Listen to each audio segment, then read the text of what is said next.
definition of the term would be like electronic sports, that is competitive gaming, really.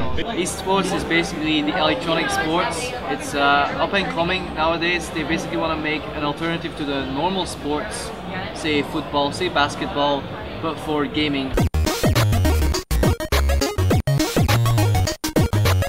It all depends. It actually all depends on the amount of dedication you can, and there's a luck factor. I got pretty lucky because I found somebody who took great interest in me, and he started paying me a pretty good salary without anything in return. He turned out to become the main sponsor for Team Liquid, the little app factory. But back then it was not a personal sponsorship. He just gave me money to do my thing, kind of, because he liked what I did. And because I realized I can make a living from this, I decided to invest all my time into it, quit studying, and then just hope for the best, and went to Korea, and it worked out pretty okay, I guess.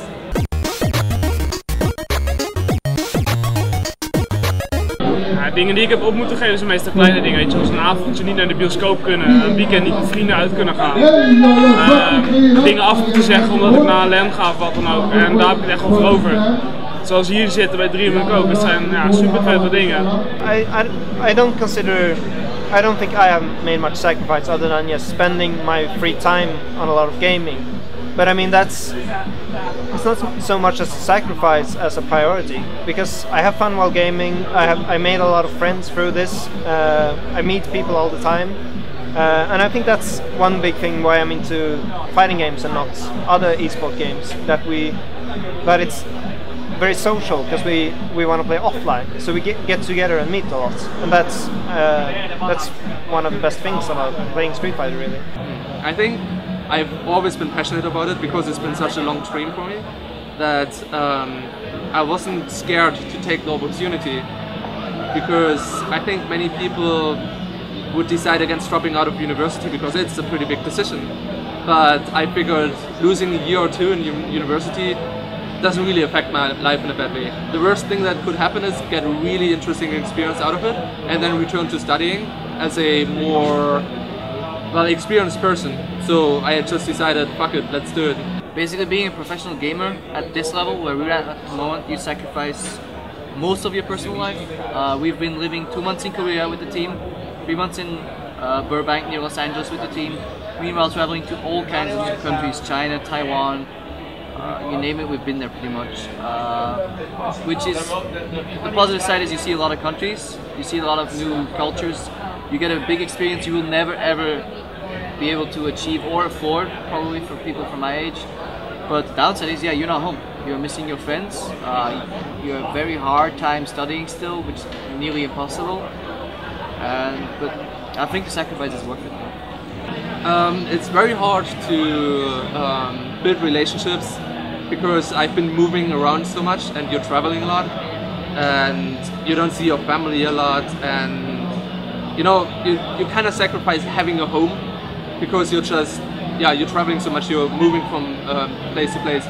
I think in the past 2.5 years, the longest that I stayed at one place was consecutively 3 or 4 months. The longest I really lived at one place was 6 months. So it's very hard to really build a home for yourself, and that's a big sacrifice for me. But I think in return you see so many different places that makes up for it. Ja, hardlopen eigenlijk. Ik was daar een beetje mee bezig.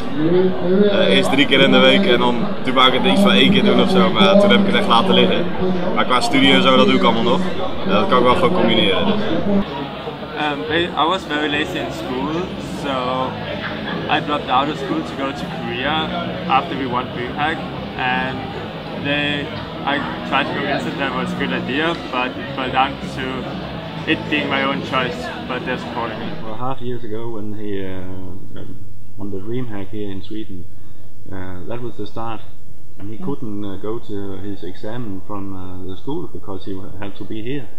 So it was hard to accept. It was hard, but there was no way out. Along the way, we can see that it was better to backing up along the way, because we did have some serious talk about that he should stay in school, but we can see now that's not possible to do both.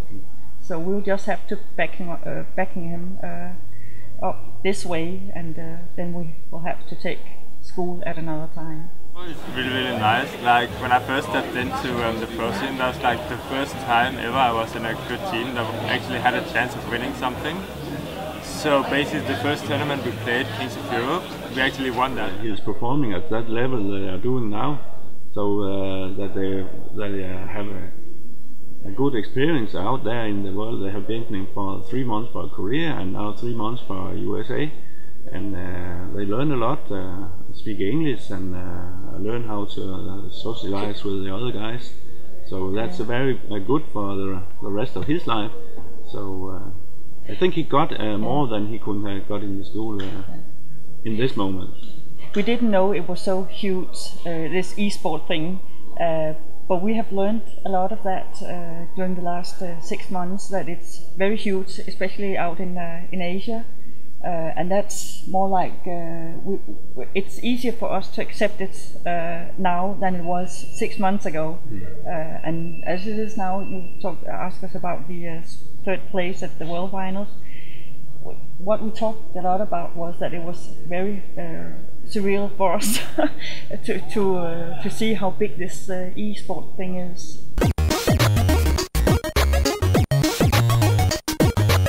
Playing Street Fighter has never been my main thing, really. Right now I'm studying game development at Stockholm University. Before that I was in high school and so on, so I've always had other things going on. And I think that it will keep on being that, unless Street Fighter suddenly gets super huge. And I'm still one of the very best players. What I've thought of so far is I want to go back to school if there's not a lot of opportunities. Like, I get to know a lot of people throughout all these tournaments I've been to, so maybe there will be other opportunities at school. But my first thing will be to go back home and start school again.